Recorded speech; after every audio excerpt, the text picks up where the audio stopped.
स्वामी जी महाराज जिनकी विशेष अनुकंपा से आज हम सब भाई बहनों को बड़ा ही सुंदर अवसर मिला है कि हम अपने जीवन के कुछ पलों को सदगुरु के चरणों में बैठ कर के सार्थक कर रहे हैं। बड़ा ही सुंदर अवसर है। स्वामी जी महाराज ने अनेक बार सत्संग में फरमाया है कि जब किसी को सदगुरु के चरणों में बैठ करके मालिक की याद करने का मौका मिलता है वो समय बड़ा मुबारक होता है।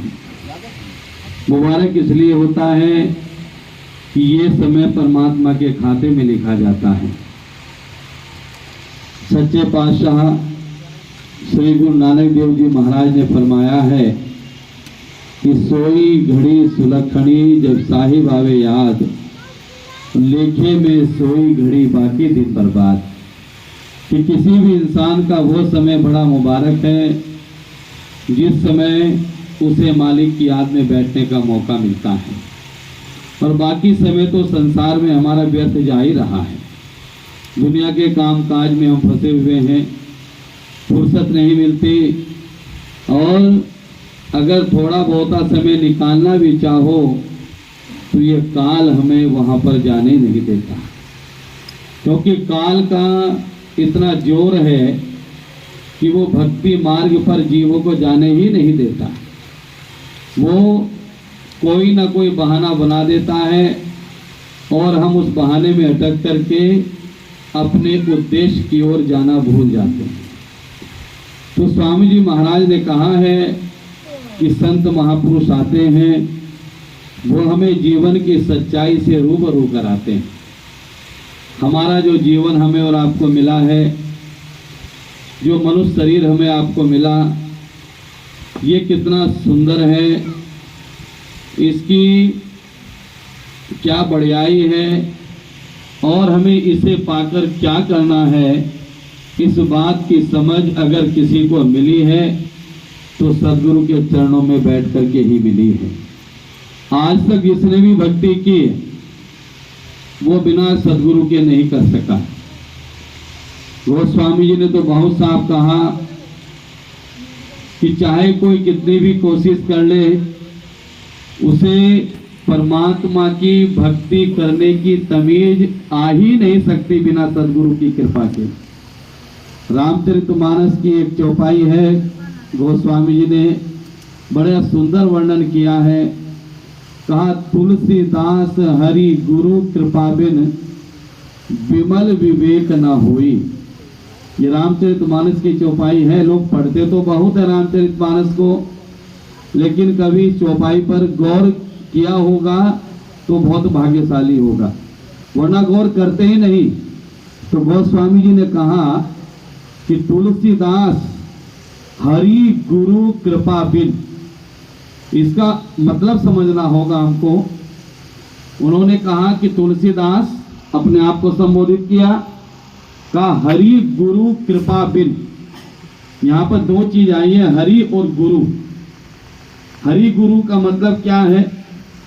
हरि गुरु का मतलब ये है कि जिसके अंदर बैठ करके परमात्मा काम कर रहा है, जो हरि का रूप हो गया है, उसे सदगुरु कहा है। वो स्वामी जी ने अपने गुरु को परमात्मा कहा बंदव गुरु पद कंज कृपा सिंधु नर रूप हरि, कि मैं जिन सदगुरु के चरणों की वंदना करता हूँ वह नर के रूप में हरि है, हरि परमात्मा है। तो उसी को कहा है, जिसके अंदर परमात्मा बैठ करके काम करता है उसे हरि रूप कहा है। उसी को कहा कि तुलसीदास हरि गुरु, कि हरि जिस गुरु के अंदर बैठ करके काम कर रहा है का जब तक उसकी कृपा नहीं होगी, तुलसीदास हरि गुरु कृपा बिन, जब तक ऐसे सदगुरु की कृपा नहीं होगी का विमल विवेक न होई। ये परमात्मा का पर्यायवाची है। विमल मैंने पवित्र, पवित्र मैंने सत्य, और सत्य मैंने परमात्मा, और विवेक मैंने ज्ञान। कहा ना, बिन सत्संग विवेक ना होई। विवेक मैंने होता है ज्ञान, कि जब तक हरि रूपी गुरु नहीं मिलता तब तक किसी को भी परमात्मा की भक्ति का ज्ञान हो नहीं सकता। और आगे क्या कहा कि बिनु विमल विवेक संसार घोर निधि पार ना पावे कोई। जब तक ऐसा गुरु नहीं मिलता, वो ज्ञान नहीं होता, तो तुलसीदास जी कहते हैं कि कोई भी इस भवसागर से पार नहीं हो सकता। इसका मतलब साफ, क्योंकि गोस्वामी जी ने एक चौपाई में तो बहुत ही साफ खोल करके कह दिया, कहा गुरु बिना भव निध तरे ना कोई। भाई गोस्वामी जी भी तो ब्राह्मण थे, उनको फिर गुरु करने की क्या जरूरत पड़ी? ब्राह्मण या क्षत्रिय या शूद्र या वैश्य, ये भक्ति के मार्ग में इनका कोई महत्व नहीं है। बहुत साफ कहा है कि जात पात पूछे नहीं कोई, और हरि को भजे सो हरि का होई। भक्ति के मार्ग में जात पात वैल्यू नहीं रखती, वहां तो भजन सुमरन वैल्यू रखता है, क्योंकि सबका जन्म एक ही तरह से होता है, एक ही जगह से होता है, और जन्म से सारे ही शूद्र होते हैं। जन्मायते शूद्र, जन्म से सभी शूद्र हैं। कर्मों से आदमी बनता है महान। रविदास संत हुए और उनके शिष्य राजा पीपा हुए, उनके शिष्य महारानी मीराबाई हुई, और बहुत से राजा महाराजा उनके चरणों में जाकर के ज्ञान लेने वाले बने। तो कहने का मतलब यही है, गोस्वामी जी ने बहुत साफ कह दिया कि जब तक हरि रूपी गुरु नहीं मिल जाता, चाहे वो किसी भी कास्ट का हो, कहीं का भी हो, वो परमात्मा की भक्ति नहीं कर सकता।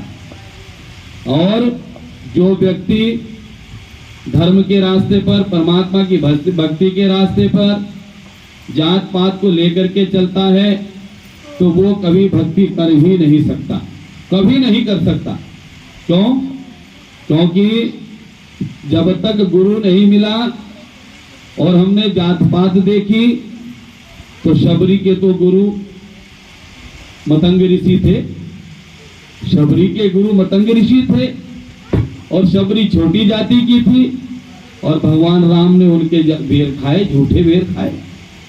तो प्रभु ने तो जात नहीं देखी, परमात्मा ने कोई जात पात नहीं देखी। भाई हम अगर उनके मानने वाले हैं, तो फिर हमें तो राम का तिरस्कार कर देना चाहिए, क्योंकि तुमने शबरी के झूठे वेर खा लिए, तुम तो जात पात से निकृष्ट हो गए। लेकिन हम उनकी पूजा करते हैं, हम उनको मानते हैं। और इसी तरह भगवान कृष्ण ने कहते हैं कि विदुर जी के घर जाकर भोजन किया और दुर्योधन का 56 प्रकार का भोजन त्याग दिया।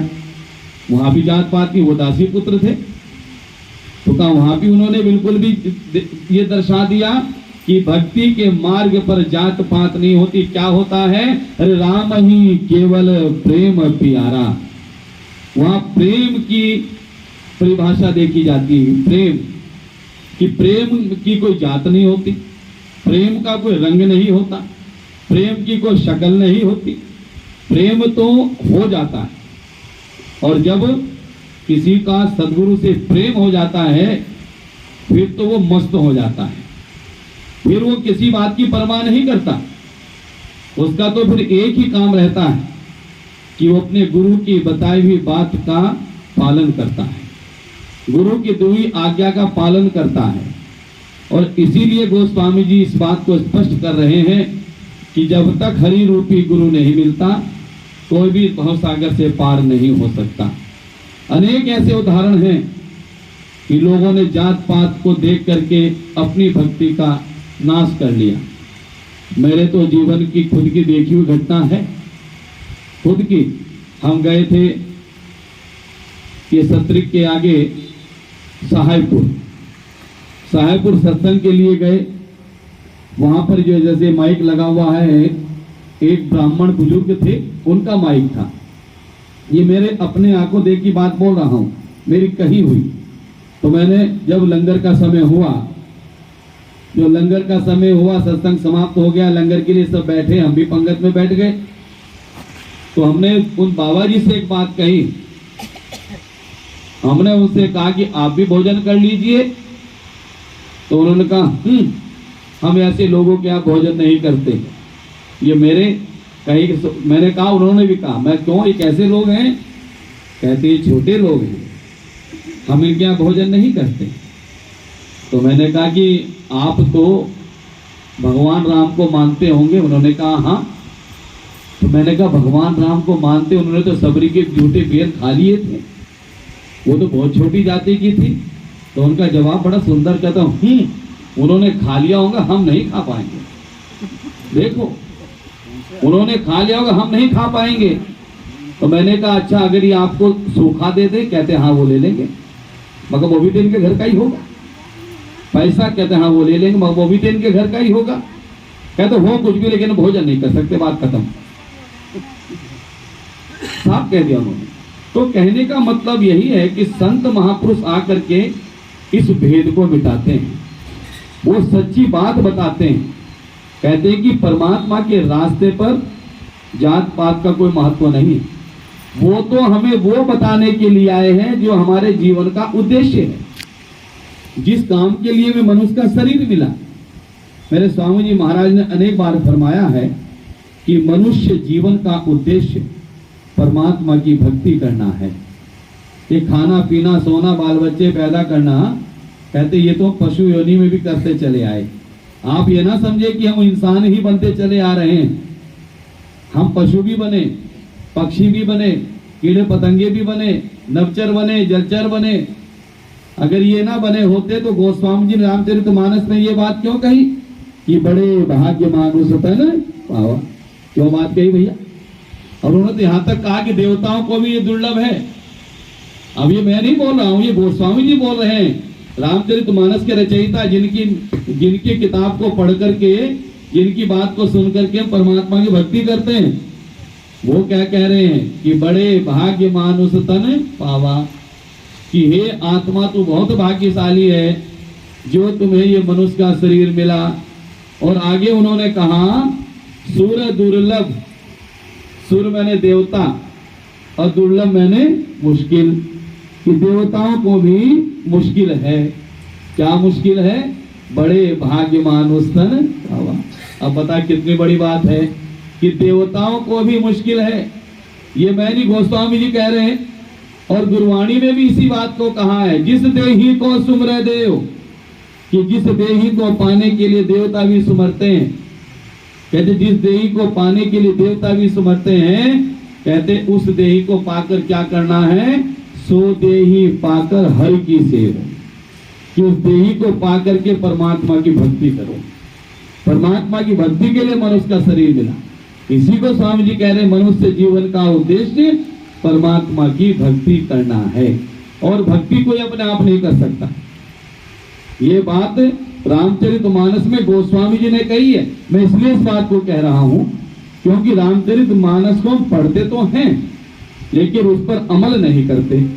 और अमल नहीं करेंगे तो पढ़ने से कुछ नहीं होगा, कुछ नहीं होगा। पढ़ने से अगर कुछ हो जाता तो भैया पानी का जाप करो, पानी का जाप करो, माला ले लो हाथ में, प्यास लगी हो और माला लेकर के पानी पानी पानी करते रहो, क्या प्यास बुझेगी? नहीं बुझेगी। भूख लगी हो, भोजन भोजन रोटी रोटी करते रहो, क्या प्यास भूख मिटेगी? नहीं मिटेगी। कब मिटेगी?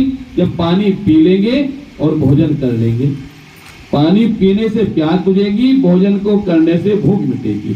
तो ठीक इसी तरह जब तक प्रभु का दीदार नहीं होगा, हमें भक्ति की बात हमारी पूरी होगी ही नहीं। और वो कब होगी भक्ति?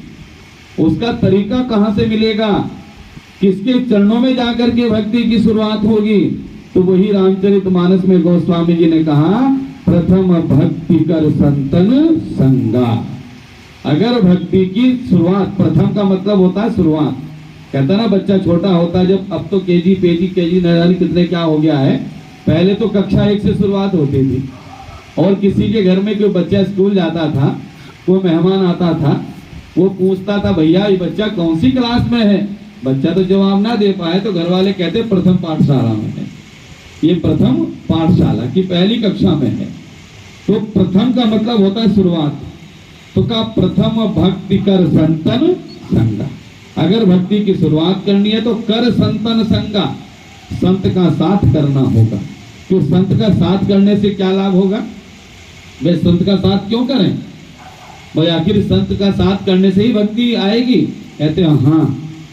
गोस्वामी जी ने फिर उत्तर दिया, का एक घड़ी आधी से पुनियाद, और तुलसी संगत साधु की हरे कोटि अपराध, कि साधु की संगत से हमारे अपराधों की माफी होती है, हमारे अवगुण खत्म होते हैं। ये कब होते हैं? जब सदगुरु की संगत मिलती है। संगत का जैसी संगत वैसी रंगत, संगत का होना बहुत जरूरी है। और जैसी संगत हो जाती है, एक आपने गाना सुना होगा, मैंने कई बार उस बात को कहा है। कहते हैं कि पानी रे पानी तेरा रंग कैसा। ये है तो फिल्मी गाना, लेकिन फिल्मी गाना नहीं, ये हमें समझने के लिए काफी है। का पानी रे पानी तेरा रंग कैसा, और जिसमें मिला दो उसी के जैसा। तो इस संगत का असर है कि जैसी संगत वैसी रंगत। और साधु की संगत से क्या मिलेगा? साधु की संगत से तो परमात्मा की भक्ति मिलेगी। प्रथम भक्ति कर संतन संगा, परमात्मा की भक्ति की तभी जाएगी, परमात्मा की भक्ति करने का मौका मिलेगा। तो कहा जो संत महापुरुष आते हैं वो यही काम कराते हैं, वो दूसरा उनका कोई काम नहीं है। कह रहे खाना, ये जो हमारे दुनिया के काम कराते हैं ना, ये दुनिया की इच्छाएं पूरी करते हैं ना, तो ये तो इसलिए करते हैं जैसे बच्चा स्कूल में जाए और स्कूल में जाते हुए रोता है, कहते हैं मैं नहीं जाऊंगा। तो घर वाले क्या करते हैं? घर वाले कहते हैं अच्छा क्या लेगा? बिस्कुट लेगा। तो उसे बिस्कुट दिला देते हैं, तो स्कूल चला जाता है। अगले दिन फिर नखरे करता है, फिर उसे चॉकलेट दिला देते हैं। मतलब वो जब उनको जाने की अभ्यास हो जाता है तो वो कुछ ना कुछ उसको दिलाते रहते हैं। और लेकिन जब उसकी आदत हो जाती है फिर खुद उल्टा कहता तैयार करो मुझे स्कूल जाना है, तैयार करो मुझे स्कूल जाना है। तो ये दुनिया की चीज देने के लिए संत नहीं आता, संत तो हमें मुक्ति दिलाने के लिए आता, कि वो फिर हमें दोबारा संसार में आना ना पड़े। और संतों का यह भी एक शब्द आपने सुना, संतों की जग में यही है निशानी। संत की निशानी क्या है? कहते हैं मीठे वचन और अच्छे वचन और मीठी हो वाणी। अच्छे वचन, वो हमें किसी का तिरस्कार करना नहीं सिखाते, वो किसी की निंदा नहीं सिखाते, वो हमें किसी के को बुरा कहना नहीं सिखाते। वो क्या कहते? वो तो कहते मीठी हो वाणी, अच्छे वचन। वो अच्छे वचन हमें समझाते हैं, अच्छे वचन कहते हैं। इसीलिए तो अभी एक आपने और शब्द सुना था, क्योंकि सदगुरु क्या करता है, वो हमारा सबसे बड़ा हितैषी। सदगुरु से बड़ा हितैषी संसार में कोई नहीं है। माता पिता तो हमारे जन्म के और पालने के कहते वो हमारे अधिकारी हैं, उनकी सेवा करना हमारा परम सौभाग्य लक्ष्य है। ऐसा ना समझे कि माँ बाप को हम लतियाए, माँ बाप को बुरा कहें और शंकर जी पे जल चढ़ाएं और हम कहते हैं कि और अन्य काम करें और गुरु के पास जाके वंदना करें। माफ करना, परमात्मा प्रसन्न नहीं हो सकता। पहले माँ बाप को खुश रखो, माँ बाप की सेवा करो। जिन्होंने 9 महीने माँ ने पेट में रखा, बाप ने पाला। माँ बाप की सेवा करते करते जब गुरु की भक्ति करोगे तब जाकर के परमात्मा मिलेगा। वरना कितने भंडारे करवा लो, कितना कुछ करवा लो, अगर माँ बाप को दुखी करा तो परमात्मा राजी नहीं हो सकता। बिल्कुल साफ बात है। भगवान राम के बारे में तो माँ बाप का कहना माना। माँ बाप ने एक बार कह दिया बन जाना है, चले गए, लड़ाई नहीं लड़ी उन्होंने। और भाई ने, वहां पर सब कुछ मिलेगा, माँ का त्याग, पत्नी का त्याग, भाई का त्याग, सारा कुछ रामचरितमानस में है। हम सिर्फ पढ़ते हैं, गा रहे हैं, बहुत अच्छी वाणी से गा रहे हैं, समझ कुछ भी नहीं रहे। भाई जमीन के पीछे लड़ रहा है, रामायण का पाठ करा रहे हैं, रामायण का पाठ करा रहे हैं, खूब पढ़ रहे हैं रामायण को, भाई से लड़ रहे हैं। किस बात के लिए? जमीन के पीछे। अरे भरत ने तो राज पे उन्होंने खड़ाऊ रख दी, उसका भोग भी नहीं किया, राज का संचालन किया, लेकिन कभी गद्दी पर नहीं बैठा। तो इसलिए क्या, यही बात संत समझाता है कि पहले पढ़ो तो उसको समझो भी। तो संत महापुरुष तो हमें रास्ता दिखाने के लिए आते हैं, वो समझाने के लिए आते हैं। इसलिए सदगुरु से बड़ा कोई हितैषी नहीं। आपने भी एक भजन सुना, सतगुरु जैसा परम हितैषी कोई नहीं संसार में। सतगुरु जैसा परम हितैषी कोई नहीं संसार में। गुरु चरणों में पूर्ण समर्पण करे हो जाओ पार रे। सतगुरु जैसा परम हितैषी कोई नहीं संसार में। सतगुरु जैसा परम हितैषी कोई नहीं संसार। क्यों हितैषी है सतगुरु? भाई आखिर सतगुरु ही हितैषी क्यों है? इसलिए हितैषी है क्योंकि सतगुरु की कृपा से हमें परमात्मा की भक्ति करने का अवसर मिलता है, मुक्ति पाने का अवसर मिलता है। इसीलिए सतगुरु को सबसे बड़ा दाता कहा गया है। अभी आपने धरी धर्मदास का शब्द सुना, गुरु पहिया लागो नाम लखाए दीजो रे। उसमें कितनी सुंदर बात कही है। कहा जन्म जन्म का सोया मेरा मनवा शब्दन मार जगाए दीजो रे। गहरी नदिया अगम बहे धरवा खेई के पार लगाए दीजो रे। और धर्मदास की अरज को साई अब की बार निभाई दीजो रे। हे मेरे सतगुरु निभा लो, क्योंकि हम तो दुनिया में बार बार जन्मते आ रहे हैं, मरते आ रहे हैं। कहा अब निभा लो, हमें दोबारा संसार में ना आना पड़े। तो कहा सतगुरु से बड़ा हितैषी इसलिए नहीं है कि जिस दौलत को पाने के लिए मीराबाई ने अपना पूरा जीवन लगा दिया, उसे कहीं नहीं मिला। मिला तो संत रविदास के चरणों में जाकर के मिला। पलटू साहब ने कहा मैंने सातों पुरियां देख ली, चारों धाम देख लिए।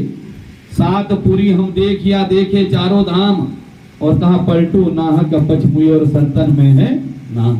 वो नाम की जो दौलत संतों के पास है। इसीलिए सदगुरु के लिए क्या कहा है? गुरु समान नहीं दाता जग में, गुरु समान नहीं दाता।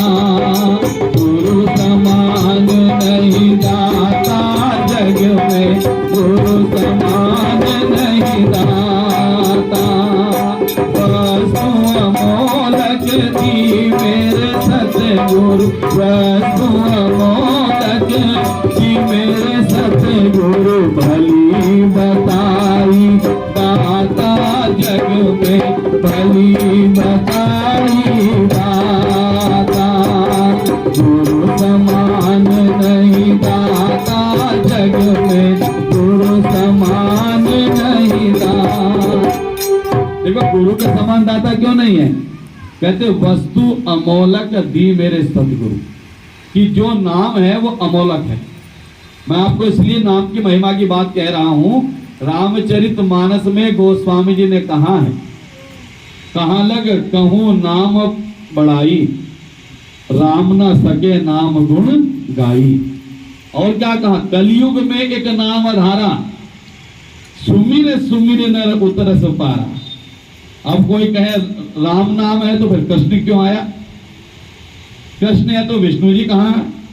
शंकर जी कितने नाम? नाम तो भाई एक है जो कि हमारे जीवन को पार करने वाला है। नाम का मतलब वो है जो गुरु के द्वारा दिया हुआ प्रसाद है। भगवान राम जब अयोध्या रावण को मार के वापिस आए तो लोगों ने उनसे कहा, हे प्रभु आपने बड़ी दया कर इतने बड़े राक्षस का वध कर दिया। तो प्रभु श्री राम ने कहा, भाई ये मेरे बस की बात नहीं थी, जबकि हम सभी जानते हैं रावण को तो राम जी ने मारा।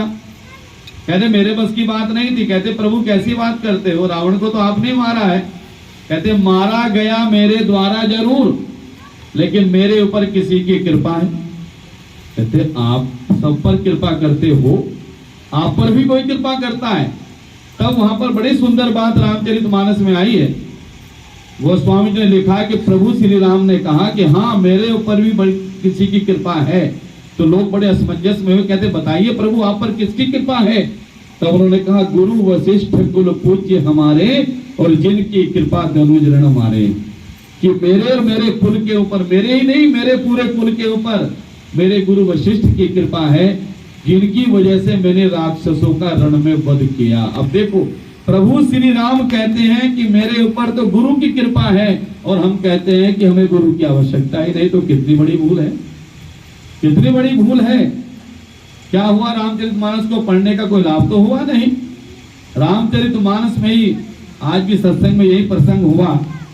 रामचरितमानस के उत्तरकांड में एक बहुत सुंदर प्रसंग है, गरुड़ काक भुसुंडी संवाद। काक भुसुंडी वो थे जिन्होंने अपने गुरु का अपमान कर दिया था। काक भुसुंडी वो थे जिन्होंने अपने गुरु का अपमान किया, और अपमान करने की वजह से उनको 84 का भोग दोबारा भोगना पड़ा। जबकि गुरु की कृपा हो गई, उन्होंने कहा जल्दी जल्दी योनियां कट जाएंगी। तो जब वो काग की योनि में थे तो काक भुसुंडी जी के पास गरुड़ जी आए, भगवान विष्णु के वाहन, अपने 7 सवाल लेकर के। 7 सवाल, विषय तो लंबा है, लेकिन 2 सवाल बड़े प्रमुख हैं। प्रमुख तो सारे सवाल हैं, लेकिन 2 सवाल बहुत ही ज्यादा प्रमुख हैं। पहला सवाल ये उन्होंने पूछा कि हे देव, आपको अपने पूर्व जन्मों की याद है? कृपया करके ये बताएं, इस संसार में सबसे सुंदर देह कौन सी है जो धारण करने के योग्य है? ये गरुड़ जी ने काक भुसुंडी जी से पूछा, क्योंकि वो भक्त थे, पहले गुरु के शिष्य थे, लेकिन गुरु का अपमान करने से 84 का भोग भोगना पड़ा। तो उसी को कहा कि उन्होंने कहा, हे देव, आप ये बताएं कि संसार में सबसे सुंदर देह कौन है जो धारण करने योग्य है? तो काक भुसुंडी जी ने गरुड़ जी से कहा, नर्तन सम नहीं कौन देही जीव चराचर जांचत यही। ये संसार में नर तन मनुष्य जीवन के अलावा कोई ऐसा शरीर नहीं धारण करने के योग्य है। सारे जीव, चाहे स्वर्गलोक में हो, पाताल लोक में हो, भूलोक में हो, जीव चराचर जांचत यही, इसी को पाने की कामना करते हैं। और दूसरा सवाल बड़ा ही सुंदर है, कि इस संसार में सबसे बड़ा सुख कौन सा है? ध्यान से सुनिएगा, इस संसार में सबसे बड़ा सुख कौन सा है? तो उन्होंने कहा, संत मिलन सम जग सुख नाही। यह भी रामचरितमानस में ही है। अब आप बताइए, कौन नहीं चाहता सुखी होना? लेकिन हम किस बात के लिए सुखी होना चाहते हैं? कहते मकान बन जाए तो सुखी होगे, कोई सुखी नहीं होता। और समस्या पैदा होगी, सफाई कौन करे? सफाई के पीछे झगड़ा। कहते हैं कि रुपया पैसा बहुत आ गया, और रुपया पैसा ज्यादा आ गया तो आदमी के व्यसन बहुत बढ़ जाते हैं। बहुत से लोगों को मैंने अपने ही हरिद्वार में देखा, पैसे का बहुत बड़ा घमंड आ जाता है लोगों को। पहले तो ठेले पे भले ही कुछ काम कर रहे हो, भले ही हमने कपड़े बेचे हो, भले ही हमने सब्जी की दुकान लगाई हो, भले ही हमने दुनिया के और भी छोटे काम के लिए, जब पैसा 2 नंबर का पैसा आ गया, इतना पैसा आ गया, कहते अहंकार बढ़ गया। और अहंकार तो रावण का भी नहीं रहा, जो सोने की लंका का मालिक था। कहा, अहंकार से सब गए धन धर्म और वंश, और ना मानो तो देख लो रावण कौरव कंस। कहते पैसे वाला भी सुखी नहीं है, वो कहीं ना कहीं दुखी है। कोई अपने बच्चों से दुखी, पत्नी से दुखी, और नौकरों से दुखी, किसी कहीं ना कहीं दुख उसको है। तो संसार में एक एक दुख सबको लगा पड़ा।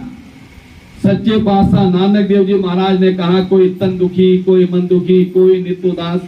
ये हमारे सामने बैठे कहते हमारा शरीर दर्द करता रहता, पूछो हर बार ये कहते तन से दुखी, कोई मन से दुखी, हमारे बच्चा कहना नहीं मानते, हमारे मन की मुराद पूरी नहीं हो रही, हम जो चाह रहे वो पूरा नहीं हो रहा, पैसा तो बहुत है, हम वो काम कर नहीं पा रहे। तो का कोई मन दुखी, कोई तन दुखी, कोई नित्य उदास है। कहते पैसा होना चाहिए, बिना पैसे कैसे काम चलेगा, वो इसलिए परेशान। और का एक एक दुख सबन को, जितने भी संस्थाओं में लोग हैं सबको कोई ना कोई दुख है। और सुखी कौन है फिर भाई? का सुखी संत का दास। जो संत का दास हो गया उसे कुछ चाहिए ही नहीं। उसे क्यों नहीं चाहिए? क्योंकि ये सारी नश्वर चीजें हैं, संसार की चीजें सारी नश्वर हैं।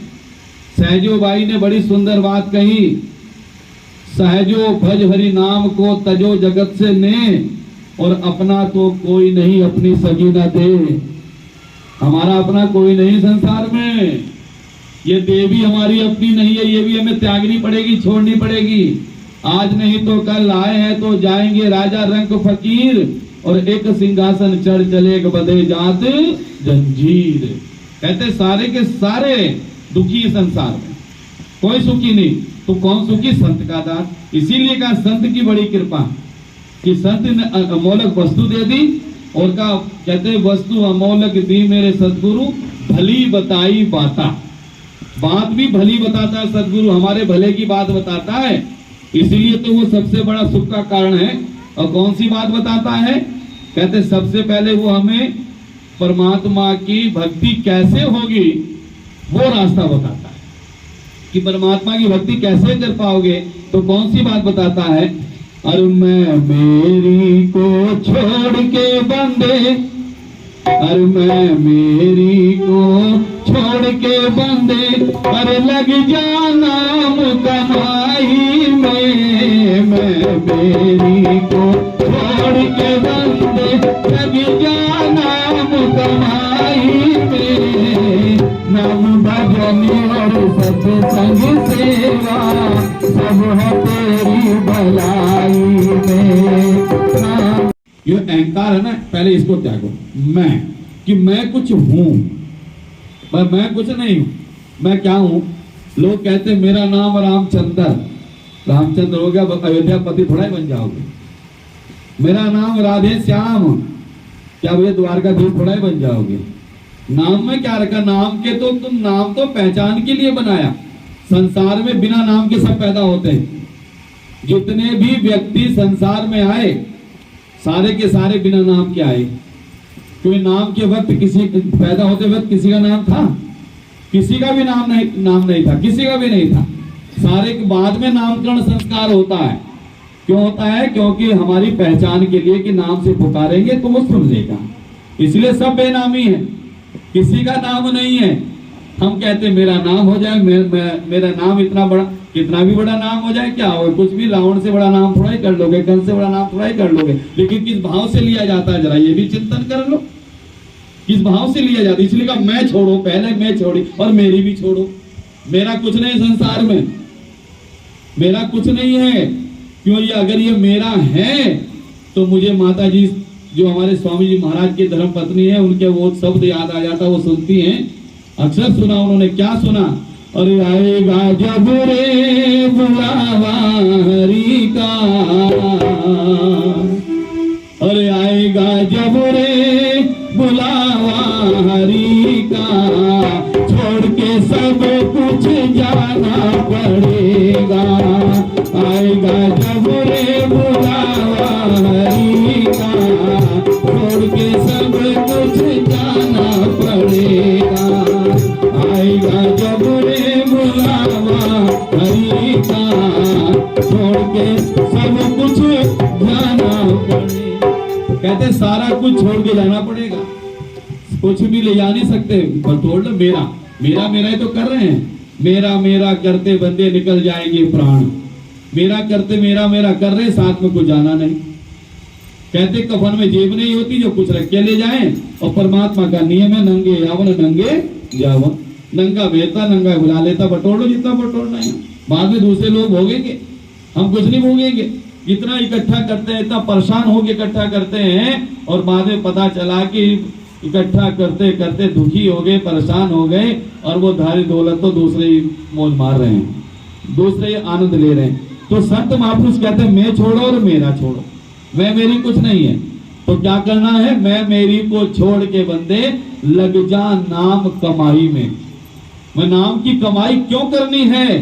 रामचरितमानस में गोस्वामी जी ने नाम के बारे में बताया है।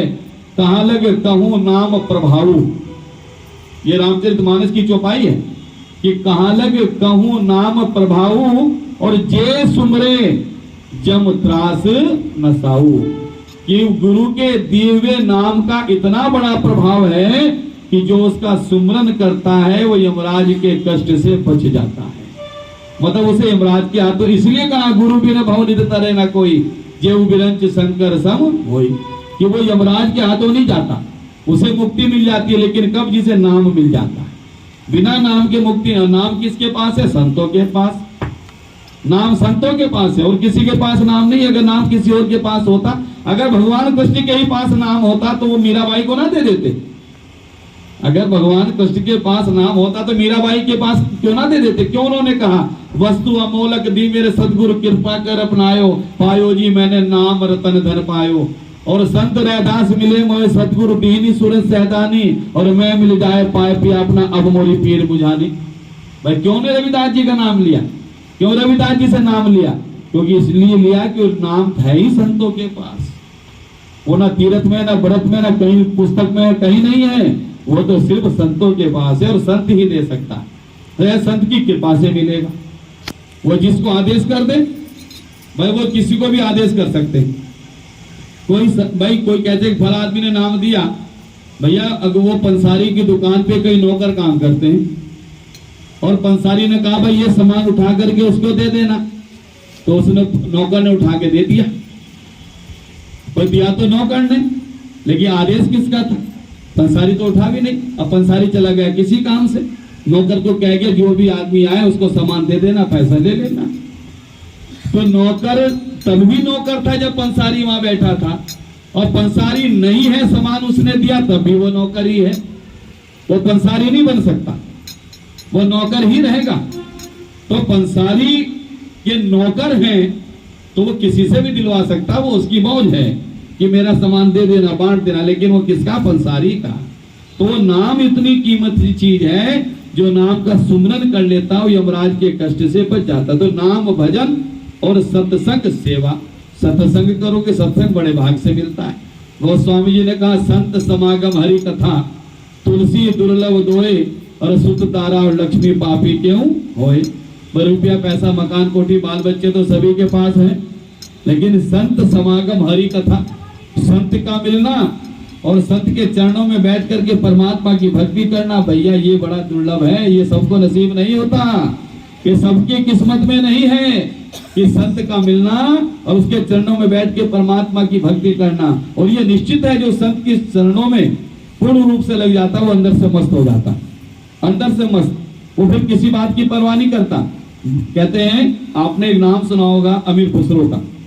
अमीर खुसरो बहुत पैसे वाला था, मुल्तान के सुल्तान का मुलाजिम था, लेकिन उसने गुरु निजामुद्दीन की जूतियों के पीछे सारा लुटा दिया, क्योंकि उसे मालूम था मेरा गुरु कितना महान है। और निजामुद्दीन औलिया भी उससे बहुत प्यार करते थे। अब वो तो बहुत साफ कहता था अमीर खुसरो, कहते गुरु तो बड़ा दयालु होता है। अरे गुरु क्या खिलाता है, क्या पिलाता है, वो कैसे क्या बनाने के लिए आता है, किससे मिलाने के लिए आता है। एक शब्द अमीर खुसरो का है, बहुत सुंदर है, उसका खाका मैं आपके सामने खींच रहा हूँ। स्वामी जी महाराज तो हमारे जिनकी कृपा से आज हम यहाँ पर बैठे हैं, वही काम तो स्वामी जी महाराज ने किया। स्वामी महाराज ने कोई दूसरा काम नहीं किया। उन्होंने किसी की निंदा करना नहीं सिखाया। उन्होंने कहा सबसे प्रेम करो। मैंने आज भी सत्संग में एक बात को बोला, स्वामी जी महाराज ने हमारे एक हिदायत दी, हम लोगों को हिदायत दी। 21 अगस्त का सत्संग स्वामी जी महाराज का, हुजूर कृपाल सिंह महाराज की पुण्यतिथि का, उसमें उन्होंने कहा चाहे कोई मंदिर जाता हो, चाहे कोई तीर्थों पे जाता हो, चाहे काली के पास जाता हो, चाहे गुरुद्वारे जाता हो, कोई कहीं भी जाता हो, लेकिन आप उससे ये सोच करके प्यार करोगे कि उसके अंदर भी वही अंश है जो तुम्हारे अंदर है, उसके अंदर परमात्मा का अंश मौजूद है। तो यही सोच के तुम उससे प्यार करोगे, उससे नफरत नहीं करोगे। तो ये बात किसने सिखाई हमको? हमारे स्वामी दिव्यानंद जी महाराज ने सिखाई। लेकिन एक बात और भी उन्होंने सिखाई, जो हमारी भक्ति के मार्ग पर रोड़ा है, जिसको याद करके हमारी भक्ति क्षीण होती है, हमारे अंदर दुर्गुण आता है, कहते उससे अपना ध्यान हटा लो। ध्यान 11 का हटा उसको बैठाने के लिए, वहां से अपने ख्याल को हटा लीजिए, उसकी याद ही ना कीजिए, क्योंकि वो हमारे भक्ति के मार्ग में रोड़ा है। तो अमीर खुसरो ने कहा भक्ति किसे कहते हैं, कैसे की जाती है और गुरु कैसे भक्ति कराता है, वही शब्द मैं आपके सामने पेश कर रहा हूं। अमीर खुसरो ने कहा, अरे छाप तिलक सब छीनी रे मोसे नैना मिला के, छाप तिलक सब छीनी रे मोसे नैना मिला के, नैना मिला के मोसे नैना मिला के, नैना मिला के हाजी नैना मिला के, देखो नैना मिला के, नैना मिला के, छापो तिलक सब छीनिए मोसे नैना मिला के, छापो तिलक सब छीनिए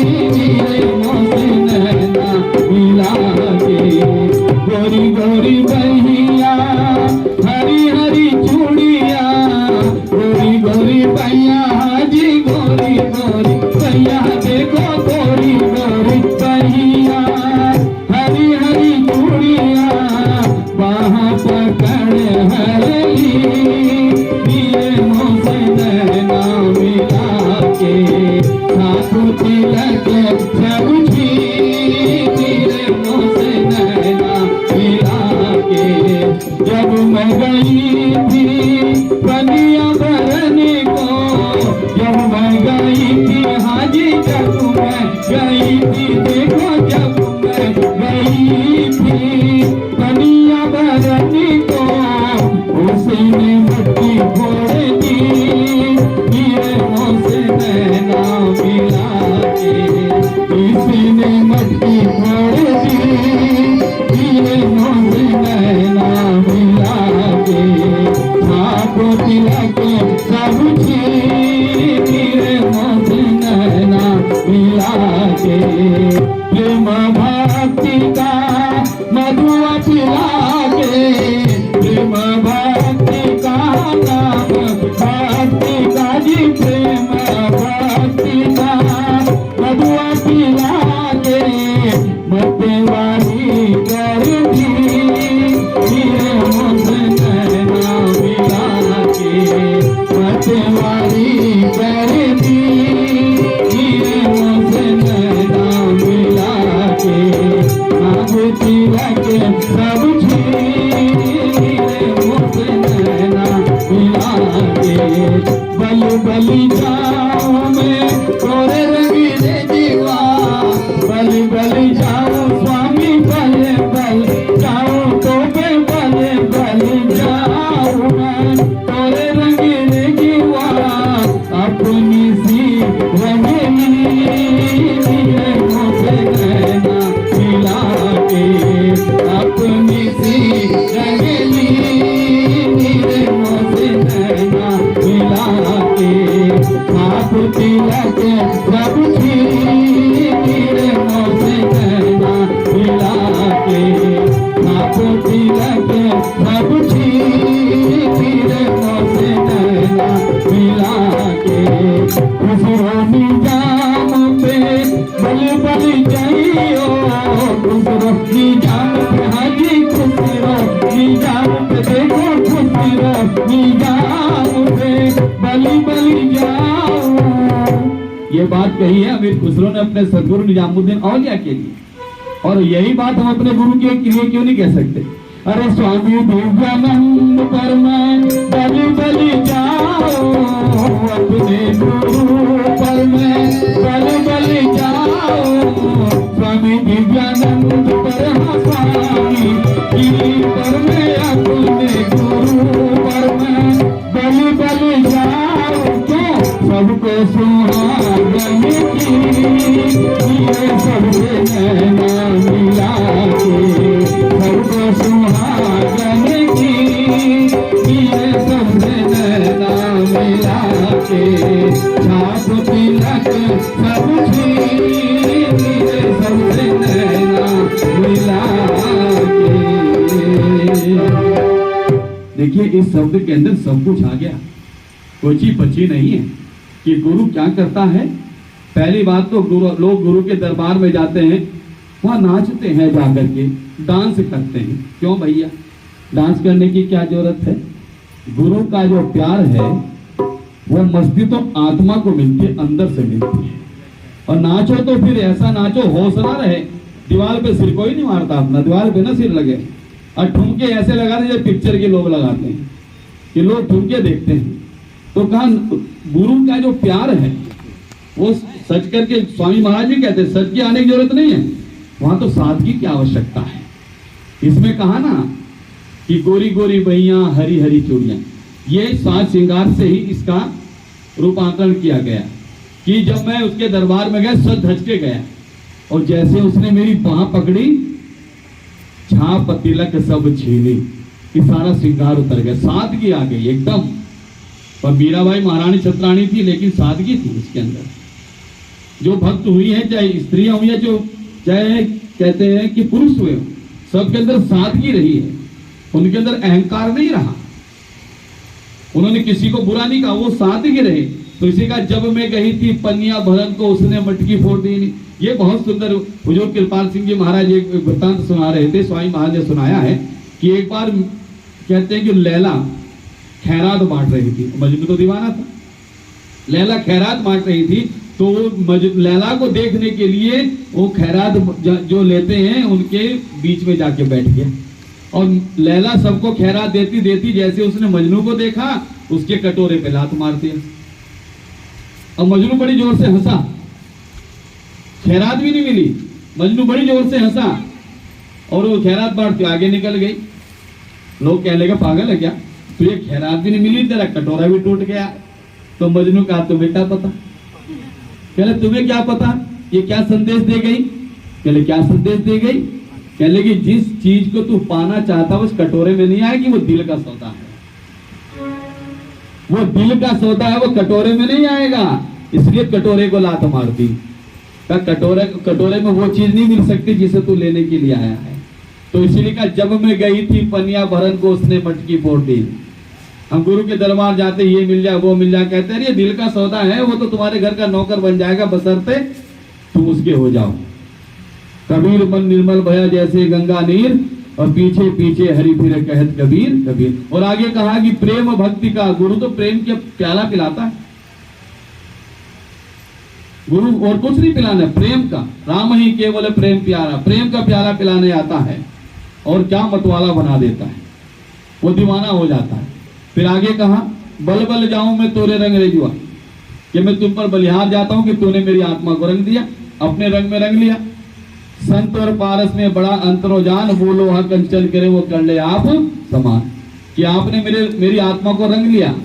और फिर आगे कहा कि जब आत्मा रंग गई गुरु के प्रेम में तो क्या निष्कर्ष निकला, उसका नतीजा क्या निकला कि खुसरो निजाम पर बल बल जाऊं, मोहे सुहागिन कीनी मोह से नैना मिला के। सुहागिन का मतलब ये दुनिया में पति से सुहागिन नहीं होता है, असली सुहागिन तो ये आत्मा परमात्मा की अंश है। कहते जब तक उससे नहीं मिलती है सुहागिन होती ही नहीं, क्योंकि सभी के अंदर एक ही आत्मा, स्त्री के अंदर भी वही और पुरुष के अंदर भी वही, ईश्वर अंश जीव अविनाशी, सभी के अंदर एक ही परमात्मा का अंश है। तो कहा कि भाई वो तो सुहागिन बना देता है। मीराबाई ने यही तो कहा मैं मिल जाए पाए पिया अपना, पर किसी ने पिया कहा, किसी ने पिता कहा, किसी ने माता कहा, सहजोबाई ने माता कहा, कबीर साहब नानक जी ने पिता कहा।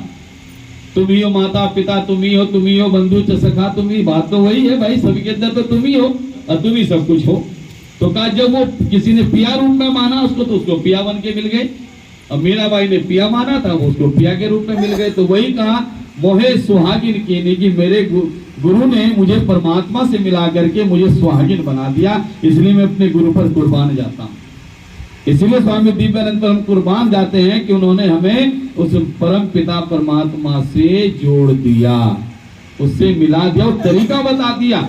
अब ना जुड़े तो हमारी गलती है, उसकी गलती नहीं, उसने तरीका बता दिया, चलना तो हमको पड़ेगा, क्योंकि हमारा पक्का विश्वास गुरु पर होना चाहिए, दो जगह दिमाग नहीं लगाना चाहिए। वो स्वामी जी ने कहा एक भरोसा एक बल एक आस विश्वास, स्वाति सलील सदगुरु चरण चात्रिक तुलसीदास। भाई पति सबका एक ही तो होता, दो तो होते, दो होते हैं, जिसके दो चार होते हैं उसे लोग क्या कहते हैं, वैश्या, उसे पतिव्रता नहीं कहते। और जिसके दो गुरु होंगे उसे लोग क्या कहेंगे, गुरु तो एक ही होता है ना, जब गुरु एक है तो उसके प्रति समर्पण हो जाना है। और अगर पति का शरीर भी पूरा हो जाता है उसके बाद भी वाइफ ऑफ फलाना ही लिखा जाता है। जो दूसरी करता तो उसे क्या कहते हैं, आप समझ जाइए उसे क्या कहेंगे, लोग दूसरा पति कर लिया है, दूसरा पति कर ले। तो इसीलिए एक के भरोसे होकर के रहें, और उसके भरोसे रहेंगे तो जीवन पार हो जाएगा। बस एक शब्द बोल करके, क्योंकि मुझे निर्देश हुआ था, मैं भजन इसलिए बोल रहा हूँ, उसके बाद सत्संग की समाप्ति, समय बहुत हो गया, तो समय बहुत हो गया, देर से शुरू हुआ, समय बहुत हो गया, सबको दूर दूर जाना है, बस एक ही शब्द बोलना है और मेरे स्वामी जी के लिए बोलना है। मेरे स्वामी जी महाराज जो कि सर्वगुण संपन्न सच्चिदानंद सर्वव्यापक, वो स्वामी दिव्यानंद है और उसके जैसा कोई नहीं। भाई सबका अपना अपना गुरु है, मैं ये नहीं कहता हूँ, सबका अपना अपना गुरु है तो महान होता है, और मेरा गुरु मेरे लिए महान है, आपका गुरु आपके लिए महान है। किसी के गुरु की अवहेलना नहीं है कि संत हमारे सब बड़े अपने अपने ठौर और शब्द पार की जो मिले वो हमरे सिर मोर। पर जो हमारा गुरु है वो हमारे लिए सरताज, जो आपका गुरु वो आपके लिए सरताज, इसका जो गुरु उसके लिए सरताज। तो इसलिए अपने गुरु के लिए एक शब्द है, अपने सदगुरु के चरणों में एक प्रार्थना है। तो गुरु को ध्याया था शबरी मीरा छज्जू सेना, सभी ने गुरु को ध्याया था, गुरु शरण में ध्यान लगा था, कभी प्रभु को पाया था, गुरु शरण में ध्यान लगा था, कभी प्रभु को पाया था। गुरु की महिमा सबसे निराली, गुरु की महिमा सबसे निराली, गुरुदेव जैसा कोई नहीं, मेरे सतगुरु जैसा कोई नहीं, हो दिव्यानंद जैसा कोई नहीं, मेरे स्वामी जैसा कोई नहीं।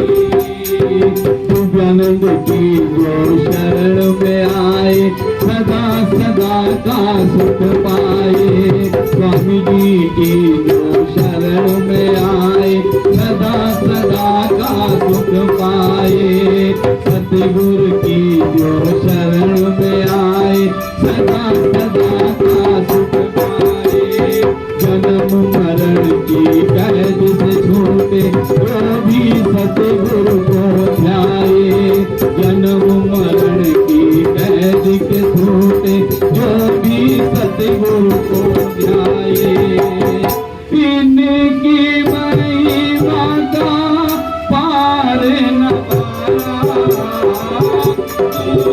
इनकी महिमा का पार न पारा, गुरुदेव जैसा कोई नहीं, मेरे स्वामी जैसा कोई नहीं, दिव्यानंद जैसा कोई नहीं, मेरे सतगुरु जैसा कोई नहीं।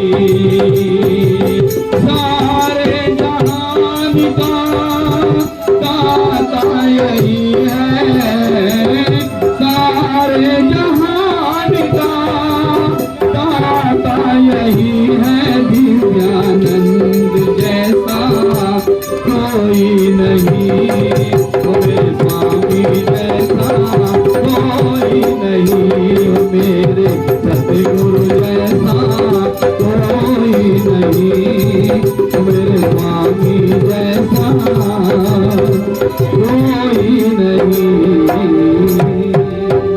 बोलिए स्वामी जी महाराज की जय, योग कृपाल सिंह महाराज की जय, सभी महापुरुषों की सभी का बहुत बहुत धन्यवाद। जिस शुभ कार्य के लिए आज का ये शुभ सत्संग हुआ, मालिक को शुभ कार्य को अपने चरणों में लेकर के अपनी दया मेहर के साथ कार्य को संपन्न करे, ये मेरी स्वामी जी महाराज से प्रार्थना है और हम सबकी भी ये प्रार्थना होनी चाहिए, क्योंकि जो कार्य कल होना है उसके लिए आज हम अपने मालिक के चरणों में बैठ करके प्रार्थना कर रहे हैं। ये तो होता ही है, कोई रामचरितमानस का पाठ कराता है, वो जहाँ जिससे जुड़ा होता है वो वही कार्य कराता है।